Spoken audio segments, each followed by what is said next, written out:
Well, this is Baruch Fleischman here. I'm at the Tikkun Elevator Kollel, and we invite you to come and learn along a little bit more with this really deep stuff that's coming from Rabbi Yosef Chaim Mimran. Now, I was thinking, and all of us have the same problem, and that is the problem is that we have to live our lives, we get older, and eventually we disappear. So the question is where were we? What were we, what were we ever? What's the concept? So we have these ideas that we can try to work with, but eternity, that's the name of the game. How is it, in fact, that a person can really get himself to a position where he can cling to God in eternity? That's what it really means, to infinity, because we're not. So come over here, Rabbi Mimran, and he's really going to get us in. This is a person who has come from a long tradition of Kabbalists. And this is how this famous saying came about of abracadabra. Now, abracadabra is the way we pronounce it in English. ABRA, I will create, cadabra, as I speak. I create as I speak, came about.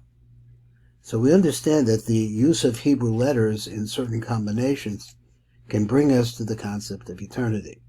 I don't want to talk about the black side of how people use letters or different kinds of things to do evil, really, to build hate. This is the opposite. This is the concept of doing as much good as one possibly can, and then coming close to infinity as much as possible. He says, according to the Sefer Yetzirah, which we're going to be getting into that more in our series now, starting in Jewish astrology, but we're going to be getting more to it. According to the Sefer Yetzirah, which is the first book ever written according to Kabbalists by Avraham Avinu. He says, according to the Sefer Yetzirah, the power of the human mind, when focused properly through specific combinations of letters of the Torah, can actually manifest the ability to influence and sometimes change physical reality in time and space. The underlying spiritual technology of this mind power and focus by the Torah is the source of the miracles also found in the Tanakh. Now let's just go over what he said once again. He said that through specific combinations of letters of the Torah, you can actually manifest the ability to influence and sometimes change physical reality. So this is the background of what we see all the miracles or different miracles. So he says, let's look a little bit further. Certain combinations of letters reveal certain potential powers. Others reveal different powers. Each depends upon what can be discovered latent within them. So this is the concept of insights. You can't judge a book by its cover, but that's constantly the world that we live in, because the world is a world of externalities. When we look at a combination of letters, such as capital letters, the ratio which they call the Roshei Tevos, or that is the first letters of different words, of its verse or its last enders, which are called Sofei Tevos. So in other words, the last letters of words. We find specific combinations of letters that we can examine and learn secret innate powers from.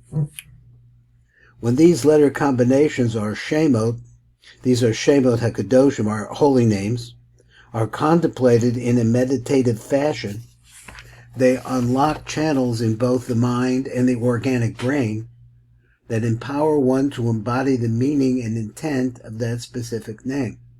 Now you should know that I'm familiar with the intention of the Kabbalists to point this out. What I'm missing is really this last part he says. And the organic brain, in other words, to really get to the mind that is behind everything, that empower one to embody the meaning and intent of that specific name, which is a whole limud by itself. And excuse me for not bringing the book down earlier so you could see it better. In the Kabbalistic literature, rising to the higher spiritual realms is known as climbing or descending the tree of light. So he points out, as you see this in the Zohar and the Tuni Zohar, this is alluded to when the Torah speaks of the cherubim, the cherubs, who guarded the path of the tree of life. Hence the word siach, which means really a sprouting vegetation, pertains to a tree in its spiritual sense, where it is used as a meditative device to commune with the transcendental. This tree is often said to refer to the entire array of the spheros, and as we have seen, ascending through this array plays a key role in prophetic meditation. Now, just for myself, he's saying that we begin at our lower level where we're at now and rise through this tree of life, which is like a ladder, he's saying. Ascending through this array plays a key role in prophetic meditation, so the ability to be able to move upwards spiritually is what's required. The relationship between the concept of a tree and the mental process is to some extent indicated by the fact that the Hebrew word for tree, which is eitz, is closely related to the root of yaitz. Yaitz is like the language of an eitzah, which is a piece of advice, which means to advise. Now, how do these two go together? He says that the two words in Hebrew, ayin sadi and yud ayin sadi, which is actually like the verbal form of the word eitz. So if we put it in English, according to the way he's saying it, when you give somebody advice, you're treeing him. Now, how does that work? So the relationship between siach, used in relationship to communion with the spiritual and its meaning as a tree, is clearly expressed in this medrash. It says, when Hagar and Ishmael were driven away by Sarah, the Bible states that Hagar cast the child under one of the trees, and over there the word there is used siach. So she put the child by the tree. The Midrash states that the tree is called siach because it was there that an angel communed with, that is, siach is another word for talking, also with Hagar. So he says this is a Midrash. Now let's read again. So she placed the child in a very difficult situation. There was no water. They were dying of thirst under trees. So the trees, what? Siach, under the bushes. The Midrash states that the tree is called siach because it was there that an angel communicated with her, because the word siach, not only does it mean like trees or bushes, but it also means conversing. It is significant to note that this took place in Ber Lachai Roi. Here's another name. It's Ber Lachai Roi. That's the Hebrew word for where this took place. This is the same place where Isaac meditated and where the term suach or siach, suach, which is meditation, is first used.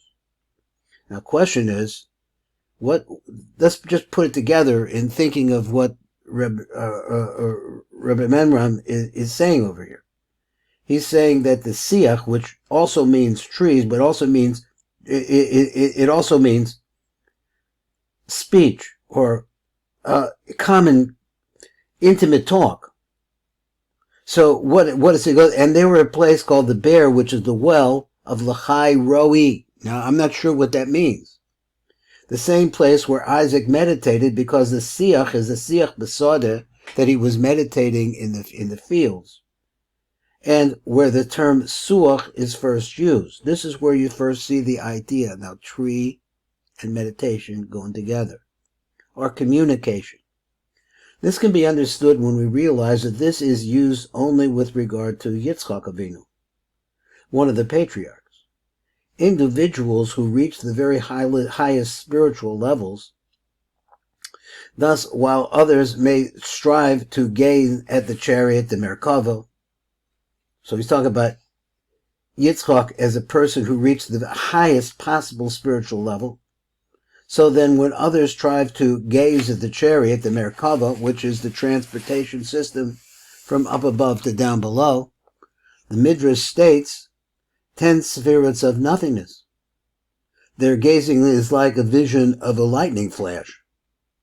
Their end has no limit, and they speak of them running and returning.